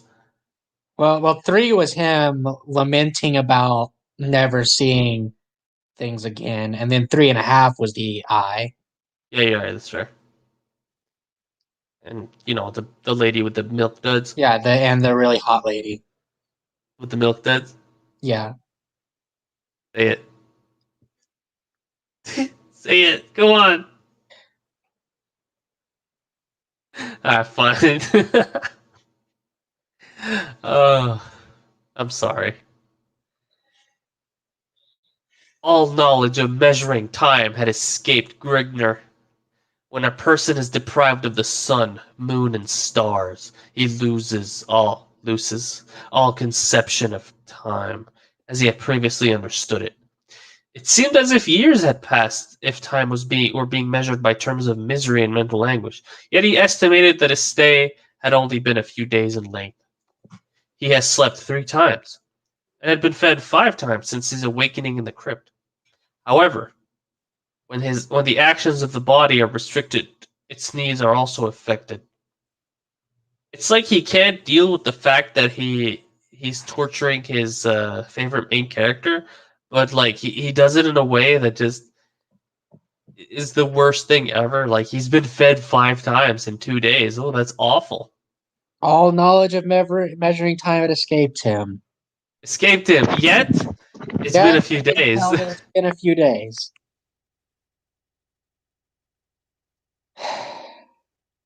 A human body can last for 6 or 3 months without food. I think it's 6. Yeah, it's 6. It can last quite a while. You're right. Yeah. Like the important thing is drinking water. 3 months. 3 months. 3 days without water. 3 months. Yeah. Well, I don't know about 3 months. Sounds like too much. I thought it was like 3 weeks. Yeah. It's 3 weeks, 3 days. Right. 3 months without shelter. Right. Let's see. The need for nourishment and slumber are directly proportional to the functions the body has performed, meaning that, when free and active, Gregner may become hungry every 6 hours, and witness the desire for sleep every 15 hours, whereas in his present condition, he may encounter the need for food every 10 hours, and the want for rest every 20 hours. What is the point of this? And also, that's wrong. The less active you are, the more you want to sleep. It feels like, a max question. It really does feel like a math question. You're right. Or like a physics question, or like a biology question. Judging by observed reality, how do you know how many times you need to eat? Well, let me adjust my glasses here and adopt my nasally voice. All right, knowing that every 15 hours one must go to eat, and then every 10 hours one needs to rest for like a single hour. I therefore calculate that it will take carry the 2 and carry the 3 and divide by 5. It would roughly take around 5 hours, 0.5, repeating of course, to eat. All right. In my experience, the less active you are, the more you want to sleep anyway. And the more you want to eat. Yeah. All right. Nah, this was a miss, Jim. Jim messed up here. All methods he had before depended upon were extinct in the dismal pit. Hence, he may have been imprisoned for 10 minutes or 10 years. He did not know, resulting in a disheartening emotion deep within his being. I'm pretty sure you'd realize the difference between 10 minutes or 10 years. The food, if you can honor the moldering lumps of fetid mush to that extent. Wow. Was born to him by brought by two He's a guards who mommy now. Really, huh? It's fucking weird. It was born to him. Oh my god. He put it so he pushes it out of himself and then he eats it. Yeah. Just take a moment to absorb this comment here. It's this conclusion. Sorry. Yeah. All right. Okay. Let's forget about that. Was born to him by two guards who opened a portal at the top of the enclosure and shoved it to him in wooden bowls, retrieving the food and water bowels from his previous meal at the same time. At the same time? How does that work? Oh, bowls! Oh, wait. The top of his enclosure shoved it to him in wooden bowls. So I'm guessing like a shelf that they put the thing in. Like this guy's probably looking at jail documentaries and. Now we can open portals. Didn't you read that part? Well, I mean, I figured that was just a cool way of saying a door. I know it probably meant that, but can we just imagine for a moment? Look, man, I read that and I was like, guards who can open portals and has them in the jail. yeah, I read that at first and I was like, wait a second here, wait a minute. So he's in a square room, well, cubic room, and then suddenly a green portal shimmers into existence, revealing the fabric of time space, and then a wooden bowl full of shitty food comes out. That's how I understood it. I mean, that's how the story is. It's a metaphor for the story. Correct. Anyway, from his previous meal at the same time, after which they threw back the bolts on the iron latch and returned to their other duties. Duty. Since deprived of all other means of nourishment, Grigner was impelled to eat the tainted slop in order to ward off the pangs of starvation. Though as he stuffed it... Instead of feeling bad for the guy, I just feel, like he's a complaining brat. I wanna slap Grigner in the face. And also Jim. For writing impelled and pang. Like he's trying to say pain, but he was also trying to say pang. Yeah. Though, as he stuffed it into his mouth with his filthy fingers and struggled to force it down his throat. Whoa, Master Envi's here.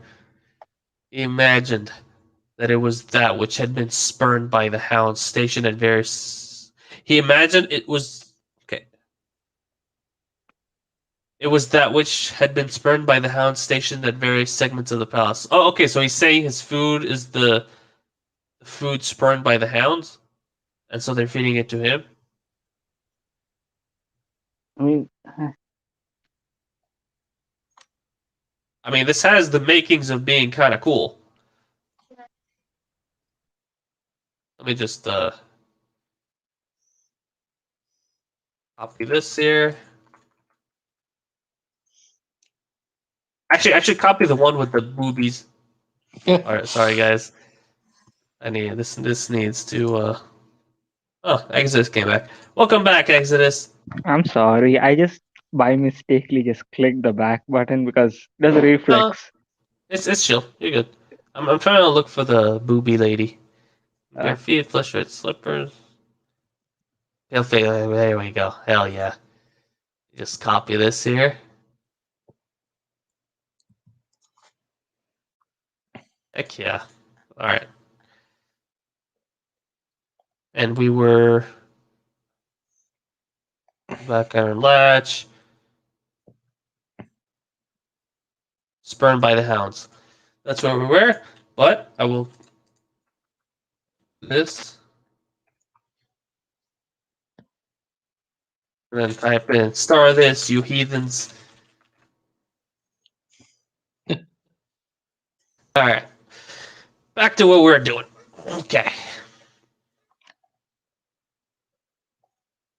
There was little in the barren vault that could occupy his body or mind. He had paced out the length and width of the enclosure time and time again, and tested every granite slab which consisted the walls of the prison in hopes of finding a hidden passage to freedom, all of which was to no avail other than to keep him busy and distract his mind from wandering to thoughts of what he believed was his future. He had memorized the number of strides from one end to the other of the cell. Wait, didn't he already do that by pacing out the lengths and testing everything? Whatever.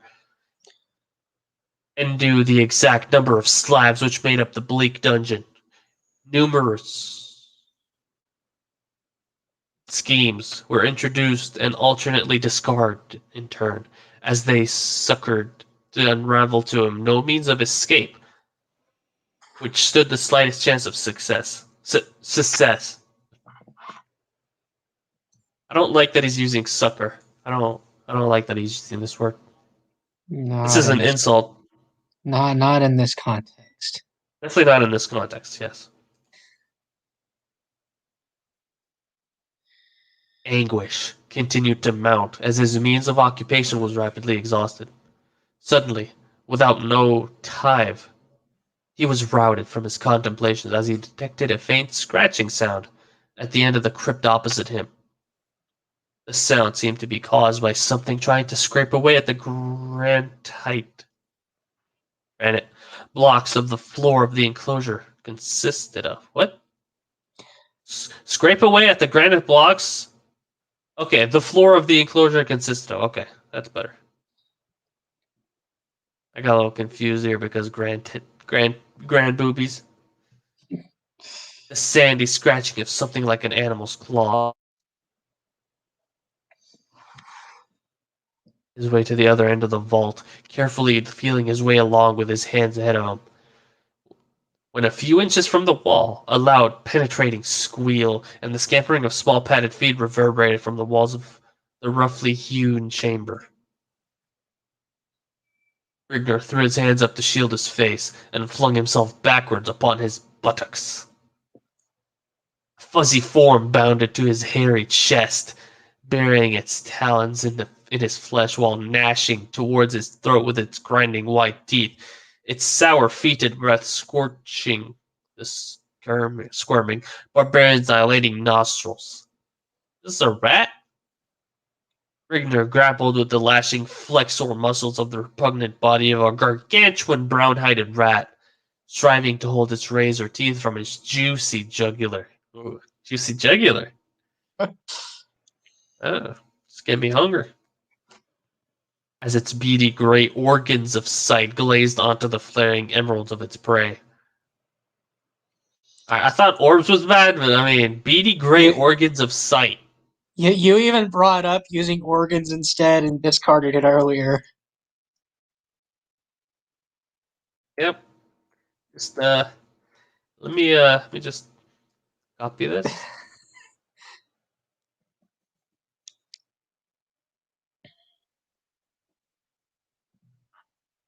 All right. Okay. I mean, look, this is lunch, right? This is what he wanted. He wanted to be active and to eat. Well, he wanted to be active. Now he got it. I got it. Taking hold of the rodent around its lean, growling stomach with both hands. He's using both hands, gentlemen. Grigner pried it from his crimson-rent breast, removing small patches of flayed flesh from his chest in the motion between the squalid black claws of the starving beast. Holding the rodent at arm's length, he cupped his right hand over its frothing face, contracting his fingers into a vice-like fist over the quivering head. Is he going to crush its skull? Retaining his grips on the rat, Grigner flexed his outstretched arms while slowly twisting his right hand clockwise and his left hand counterclockwise motion. If you didn't know that he was moving it counterclockwise, he added in a motion just to make you, just to let the brain cells work. The rodent let out a tortured squall, drawing scarlet as it violently dug its foam-flecked hands into the barbarian's sweating palm, causing his face to contort to an ugly grimace as he cursed beneath his breath. His breath. That has rabies. He now has rabies. I mean, call a medical doctor if you have rabies. Just keep that in mind. Do not battle. Okay, listen, guys. Don't ever battle a rat. All right. I don't think I need to say this, but like, They carry diseases. carry really bad diseases that you definitely do not want. I mean, if they do, it must be on Dylan's bucket list. I mean, he wants to fight a lion. All right, look, Dylan is a special case. All right, so Dylan, he likes to do things that are not recommended to regular folks, and I think it's because he hates us. I mean, obviously, he's not here, is he? Yeah, he abandoned us. I mean, how could he? How could he? How dare you? Damn it, Dylan. No, I like when we were watching Lucifer yesterday, and I was like, Dylan needs to leave, and he's like, I can stay a little bit longer, and then he wound up staying for all 4 episodes. for all 4 episodes, but Yeah. also the episode with the skateboard. I love Yes. that. Pick up that skateboard, Dylan. Dylan, pick up that skateboard. All right, where were we here? Oh, shit. With a loud crack, the rodent's head parted from its squirming torso. Oh, he ripped off its head! I thought he was just snapping its neck or something, but he ripped it off. He ripped off the whole head. God damn, this dude. I thought Jon Snow was hardcore, but this dude is metal. Sending out a sprinkling shower of crimson gore and trailing a slimy string of disjointed vertebrae, snapped trachea, esophagus, and jugular, disjointed hyoid bone, morose purple stretched hide, and blood-seared muscles. I feel like he just looked up. I mean, this was in the inside 70s. an animal. Like he either dissected a rat or had a Oh, book he had a next to him. thesaurus in hand. He had a textbook. Yeah, they had a biology textbook. Yes, I see. I want him to rip off the head. So let's see what's over here at the head. Here, there is at the base of the neck. There is a vertebra. Obviously, there's a trachea because it breathes. Yes, of course. And the esophagus for the digestive system, of course. The jugular, the disjointed hyoid bone. And then I'll just throw in an adjective that really doesn't fit in a sentence. And this blood-seared muscles. Seared? An eerie gift for choosing the wrong word and then misapplying it. Agreed. That's what Wikipedia says about this. That's definitely true. That's definitely true. I really didn't read too much on the Wikipedia. All I knew was like the quotes I put on the thumbnail, like the worst fantasy ever to be released for fans' enjoyment. Like the apotheosis of bad writing. this is it. I've never seen something that could have been good. Like you can tell this thing, the idea has merit. Like think about it, the wandering barbarian, and he's just chilling in a bar and having a drink, and then he gets into trouble, gets put forth in front of the noble slash prince slash king slash transforming fat man, and then gets sent into the mines, and then he escapes the mines or whatever it was gonna be thrown into. Yeah, it's basically a Conan the Barbarian fanfiction. So Yeah. Anywho, let's hear muscles flinging the broken body to the floor. By the way, I'm gonna end it at this chapter most likely because we're nearing the 2 hour mark. all right. Flinging the broken body to the floor, Grigner shook his blood-streaked hands and wiped them against his thigh until dry. Then wiped the blood that had showered his face and from his eyes. Again, sitting himself upon the jagged floor, he prepared to once more revamp his glum meditations. Again, once more, revamp. He told himself that as long as he still breathed, the gust of life through his... Okay, I thought we were done here, but... The gust of life through his lungs. Yo. He told himself that as long as he still breathed the gust of life through his lungs, hope was not lost. He told himself this, but found it hard to comprehend in his gloomy surroundings. Yet he was still alive, his bulging sinews at their peak of marvel, his struggling mind floating in a myriad of impressed excellence of thought. Well, he thinks highly of himself. And so he's muscled and his mind floating in a... Okay.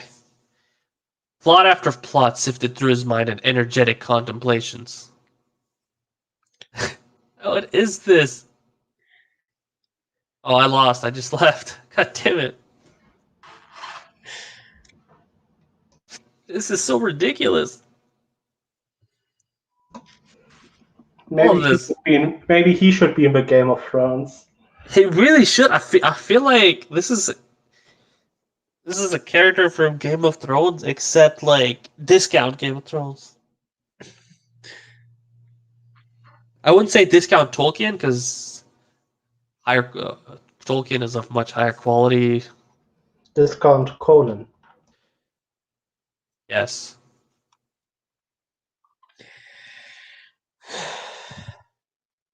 Master M, I believe in you.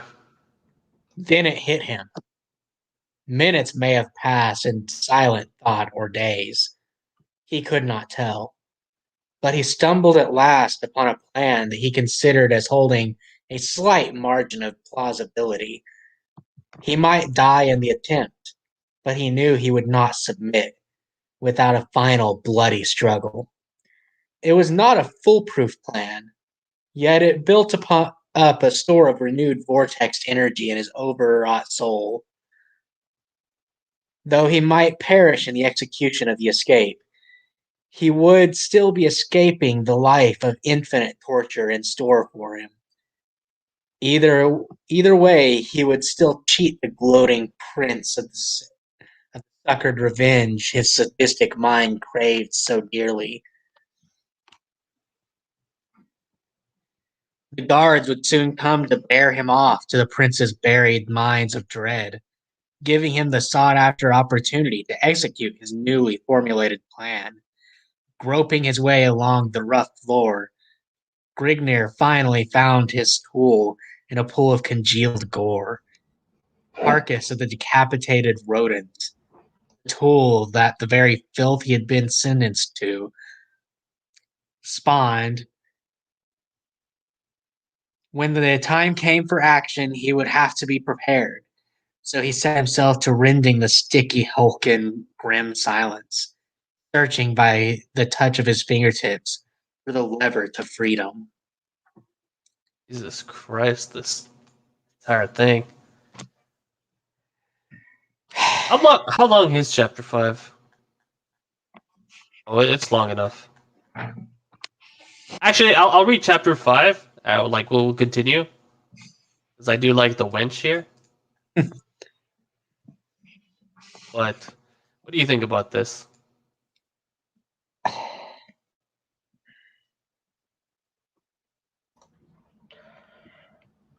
It's overly dramatic and pointless.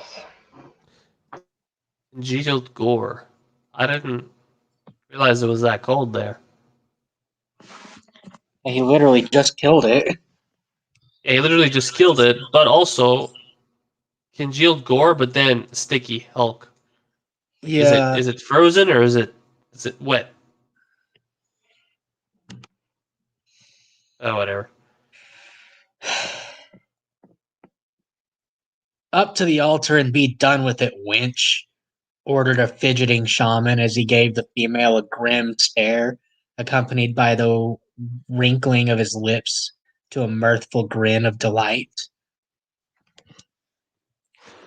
The girl burst into a slow, steady whimper, stooping shakily to her knees and cringing woefully from the priest, with both arms wound snake-like around the bulging jade shin rising before her scantily attired figure. Her face was redly inflamed from the salty flow of tears spouting from her glassy, dilated eyeballs.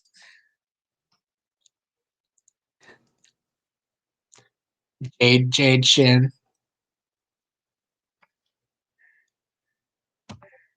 With short, heavy footfalls, the priest approached the female, his piercing stare never wavering from her quivering young countenance.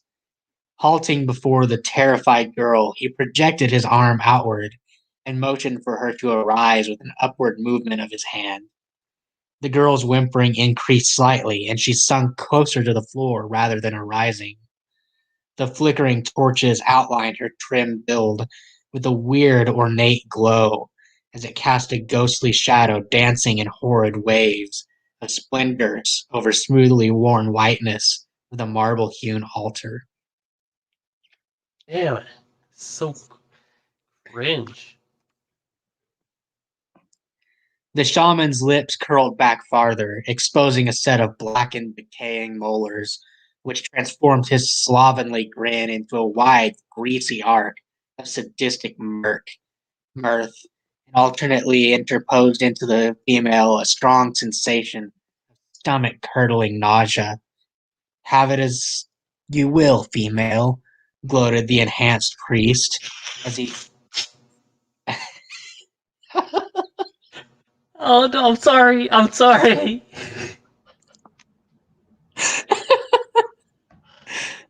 What's so funny? I'll finish this paragraph.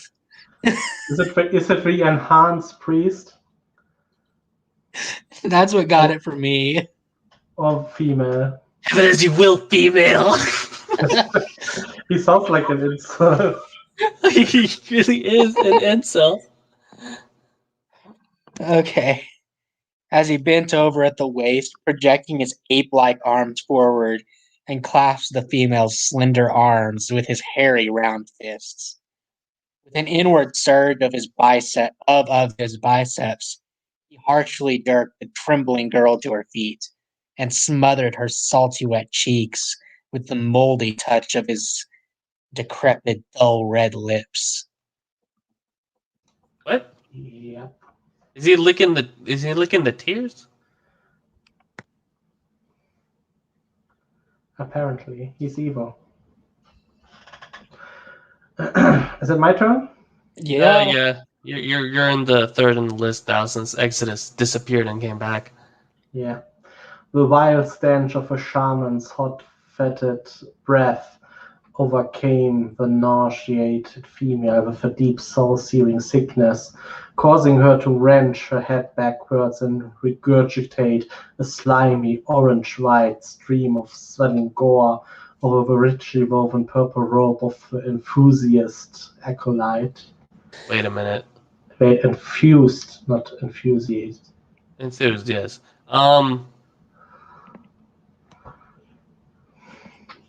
Is he talking about vomit? Yes. Why is it called gore? Well, why don't you ask for Alpha? I mean, you can't anymore, but. Yeah.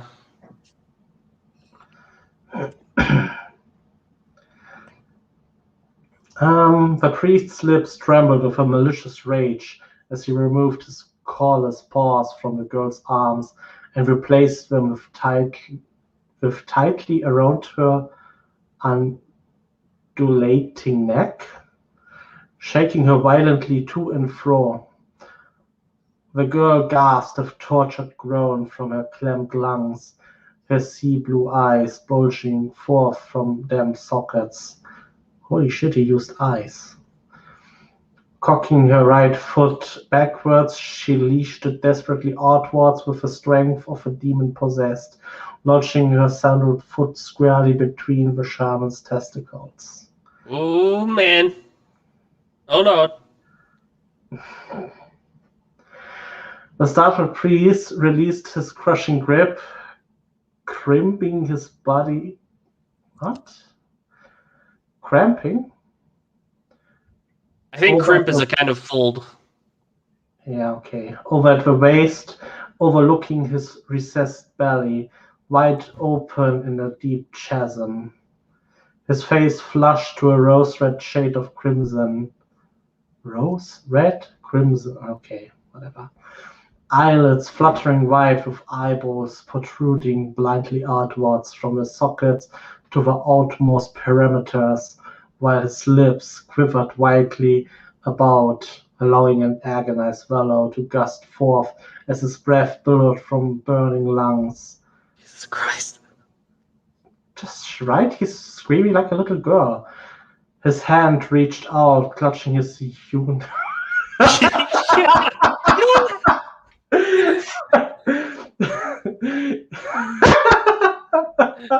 Clutching his urinary gland.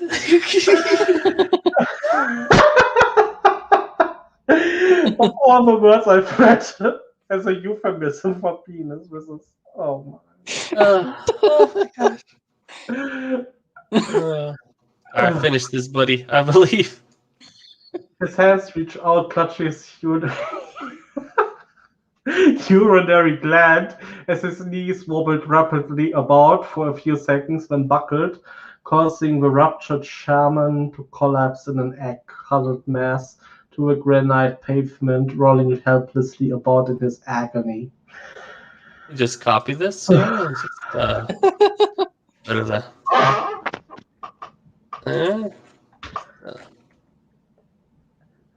The entire paragraph is basically how he reacts to being kicked in the balls. Think about that for a second. How many words did he use to describe this? Not much. Like Not much. this reminds me of The Simpsons, where the Homer is choking his son. Like a little, and then just shaking the son. This was written before The Simpsons. I know, but it just reminds me of that. I mean, the whole "why you little" thing and choking them. It's not a Simpsons thing. The Simpsons took that. Wait, are you saying The Simpsons took something from the Eye of Argon? Not Eye of Argon, but it was considered a funny thing, like just smacking your kid or like flicking him in the forehead or choking him. Caricature, funny. Where were we? Out in his agony, Ryle lost. Exodus. Yeah. Are The you ready? pathetic screeches of the shaman growling in dejected misery upon the hand-hewn granite-laid pavement, worn smooth by countless hours of arduous sweat and toil, a welter of ichor oozing through his clenched hands, attracted the perturbed attention of the comrades from the fetid elations. The actions of this rebellious wench bespoke the credence of an unheard of sacrilege. Never before in a lost maze of untold eons had a chosen one dared to demonstrate such blasphemy in the face of the cult's idolic deity. The girl cowered in unreasoning terror, helpless in the face of the emblazoned acolyte's rage. Her orchid tousled face smothered in bedwicks, her bulging bosom as she shut her curled lashes, lashed tightly, hoping to open them and find herself awakening from the morbid nightmare. Yet the hand of destiny decreed her no such mercy. The antagonized pack of leering shaman converged tensely upon her prostrate form, were entangled all too lividly in the grim web of reality.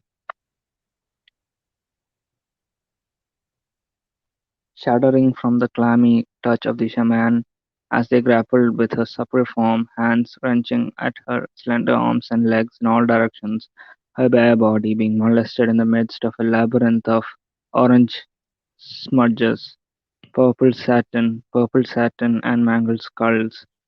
Shadowed in an eerie crimson glow, her confused head reeled then clouded in a mist of enshrouding ebony as she lapsed beneath the protective sheet of unconsciousness to land feet in the kind.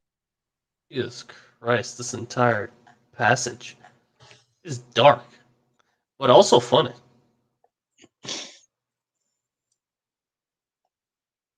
All right. So Just this is. open Google and look at the reviews for it. Oh wait, this is 7.5 chapters, but we're halfway through and we're at chapter 6. So I'm guessing 6 and 7 are massive. And there's the lost ending. And lost ending. Yes, you're right. That one is really short. I mean, that's like 4 sentences, I think. Um, I still have no idea what the barbarian has to do with the Eye of Argon, and what the Me shamans are neither. doing. Like, I have no clue. It's like it feels like two storylines that have nothing to do with each other. I mean, isn't that how Every word stories is a are built? storyline that has nothing to do with each other. They will match up eventually in the climax. Yeah, but when you mix, you have to set it up right. You have to at least make a sort of mention that there's some disturbance going on in the background. Exodus knows what I mean. You've read Stranger Than Fiction, right? I'm not caught up on it, Yeah, but like in the parts where he's by the way, Stranger Than Fiction is a original story by Nightmare and Blackstaff. Great story. I'll link it to people in the Discord. Anyway, there's the part where like the trio of people, the new group, not the yeah, main the character. Tanya and They're Elena. moving around in the dungeon and they're like, "What the heck is going on here? Everything is super strong and worms and such." And like they're in the same place and as the main character. They just haven't met yet. Yep. And I haven't caught up at all to it. So like I plan on doing that soon. But actually, after this, I'll get caught up on it. The rewrite is actually more intricate. Wait, yeah, I meant the rewrite. Yeah, yeah, that's what I'm saying. It's more intricate than the previous version. There's more details added to it. Yeah, but if you look at this thing, Yeah, I don't no, I don't see any resent like I don't see any link to it. Like there's nothing. There's not even like a half remembered mention of legends or anything. It's just it's the like guy just someone said Eye asked. of Argon. It's like someone asked you to write, what you think Shakespeare speaks like, what you think a Shakespeare story looks like. Yeah, pretty much. Um, let's see here. You guys said reviews. Where do you find the reviews? Just type Eye of Argon on Google, and there are a lot of reviews over there. On the other side, Goodreads. This thing. It yeah, This yeah. thing. This thing. Think so. The Goodreads, Well, when you say other side, you mean right or left? This thing. Goodreads at yeah. Review. Discover and read. Bro, get out of here. 2.68 out of 5 Down. stars. The,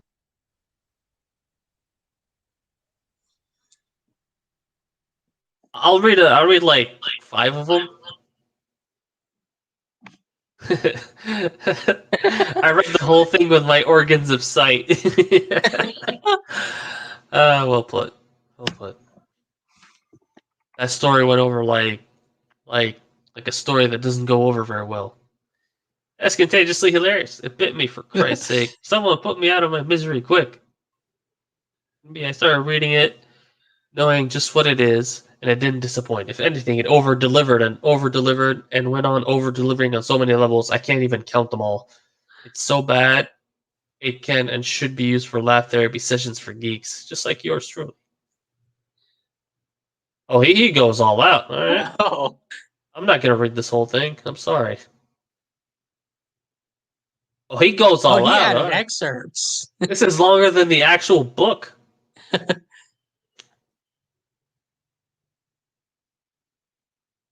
Jilly rated it. Effing brilliant, fantasy, and funny. For my last finished book of 2017 and my 300th book read this year, I wanted to finish this with a bang, a masterpiece of literary goodness. The book is named the worst fantasy book of all time, and rightly so. Is amazingly bad. So bad that as I read it out loud to my daughter this evening, I had to keep stopping to catch my breath and wipe the tears from my face from laughing so hard. Read it to your daughter?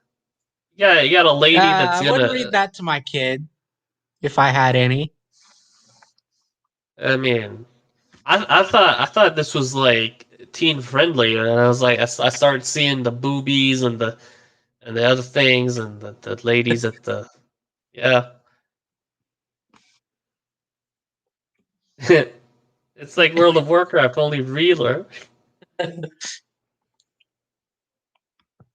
right, a couple more. For as long as I can remember, it has always been an ambition of mine to find an artifact whose existence is denied by many. The worst book ever written. I've spent countless hours going through libraries and charity bookshops in search of it, and today, I'm glad to say I finally found it. I give you the Eye of Argon, a work of transcendent, dizzying, sublime badness. I'll pick two sentences at random to give you an idea of the quality. Grigner's emerald green orbs glared lustfully at the wallowing soldier struggling before his chestnut-swirled mouth. The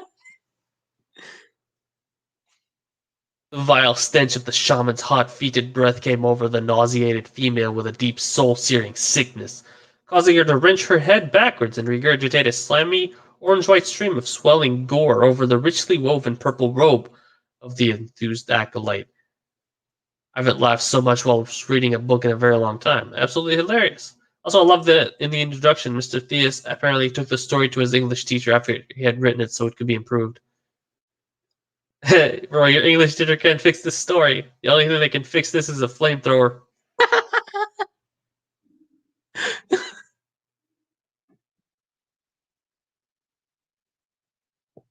Prefer an engrossed titan who ignores the queries of an inquisitive female pulling her towards him and crushing her sagging nippy nips to his yearning chest. God damn. Want your narrator's consciousness to return in stigmatic pools as his yo man. We read these parts and we just legendary piece of fiction. Man, it just looks like another lame Conan the Barbarian ripoff. Holy Grail of wretched fantasy. I like that. Oh, yeah. The Excalibur of excrescent writing. The purest form of Tilber writing that makes Edward Bulwer Lytton look like Shakespeare. My God, this is okay. This review here, this requires at least part of it. God damn it, I can't grab the T. There you go. This requires a copy. Just go on here. Butchers the English language and wallows in the blood. Wallows in the blood. And I defy anyone to read the story in one sitting without experiencing fatal brain melted. Look, guys. I know all of us, as we read this, have lost our minds. Like, urinary gland, It was a slow process, but yeah. 5 stars for the same reason My Immortal got 5 stars. that is creating something so incredibly horrible is a talent in itself. No, that's an actual word. Horrific. Horrific? Like, it's too small for me. Oh shit! I think he read that book one too many times. Better. Yeah, that's a lot better. Let's see here. Hey, one of you should read this one. Reading this is like watching a parade of clowns being run down by penguins piloting unicorns. Epic fail that all others are judged against. Penguins by parade of clowns being run down by penguins piloting unicycles. Kind of alliterates. Parade, penguins piloting. I mean, it's not a full alliteration, but I mean, I appreciate the effort here. Okay, I'll read one more.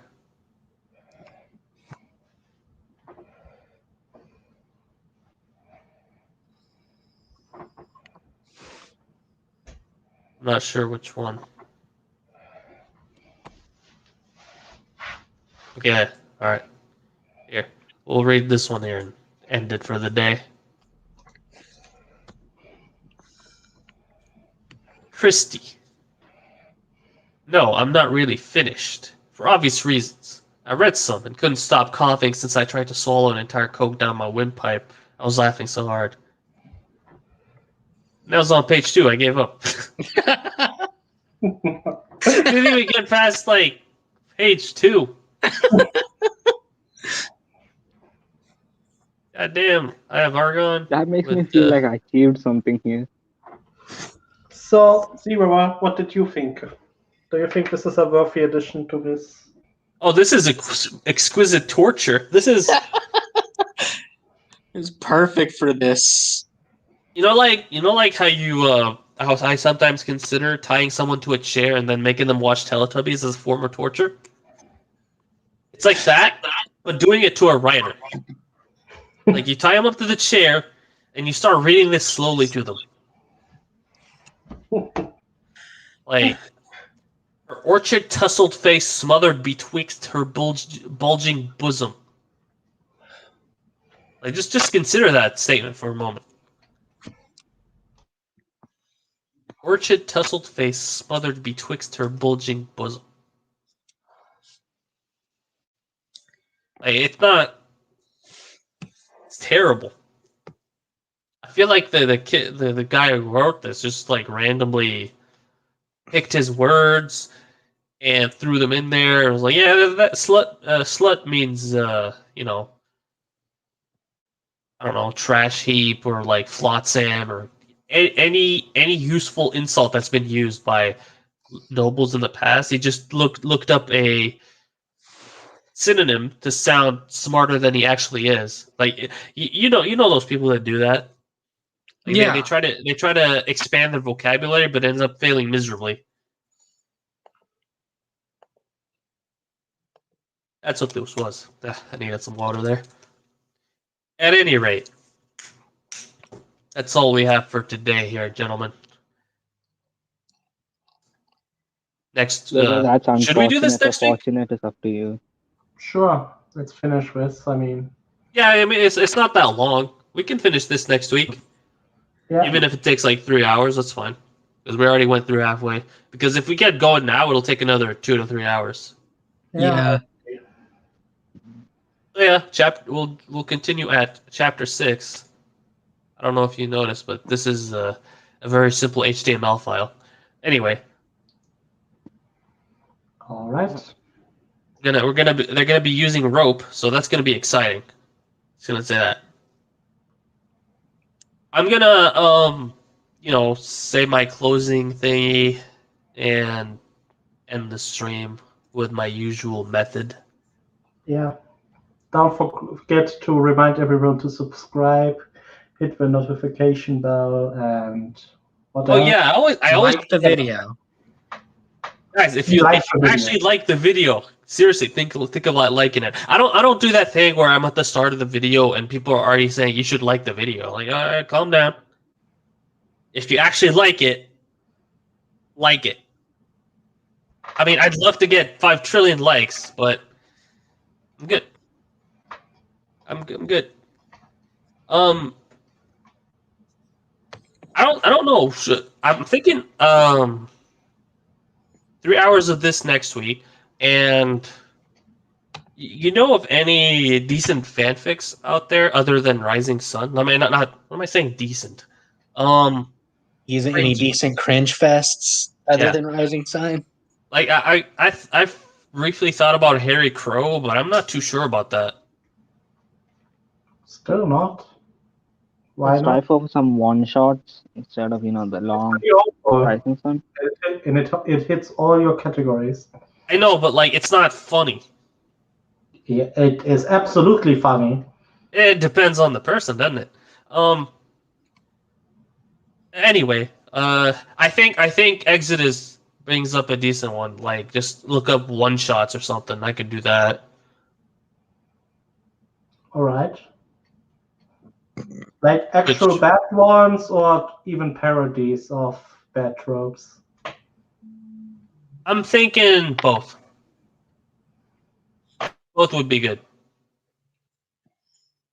Because, parodies are cringe unto themselves.